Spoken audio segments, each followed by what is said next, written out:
எல்லாருக்கும் வணக்கங்க. இன்னைக்கு ரொம்பவே ஸ்பெஷலான ஒரு கீரை குழம்பு ரெசிபி தாங்க பார்க்க போகிறோம். ஏன் ரொம்பவே ஸ்பெஷல்னு சொல்கிறேன்னா, இந்த கீரைலாம் எங்கள் வீட்டு தோட்டத்திலேயே விளைஞ்ச கீரைங்க. என்னதான் நம்ம வெளில வாங்கி சமைச்சாலும் நம்மளே பயிரிட்டு அந்த கீரை விளைஞ்சு அதை அறுவடை பண்ணி சாப்பிடும்போது ரொம்பவே சந்தோஷமாக இருக்குங்க. முருங்கைக்கீரை, மணத்தக்காளி கீரை எல்லாத்தையும் பறிச்சுட்டு வந்தாச்சுங்க. தேவையான பொருளெல்லாம் எடுத்து வச்சுக்கலாங்க. துவரம்பருப்பையும் பாசிப்பருப்பையும் ஒன்றா ஊற வச்சுக்கலாங்க. வெங்காயம், தக்காளி, பூண்டு, குழம்பு மிளகாய்த்தூள், மஞ்சத்தூள், கடுகு, சீரகம், கருவேப்பிலை எல்லாமே எடுத்து ரெடியாக வச்சுக்கலாங்க.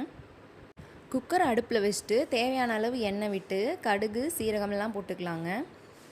கடுகு பொரிஞ்சதுக்கப்புறம் கருவேப்பிலை, வெங்காயம், தட்டி வச்சுருக்க பூண்டு, தக்காளி, பருப்பு, கீரை எல்லாத்தையும் போட்டு நல்லா மிக்ஸ் பண்ணிவிட்டு தேவையான அளவு குழம்பு மிளகாய்த்தூள் போட்டுட்டு தண்ணி ஊற்றிக்கலாங்க.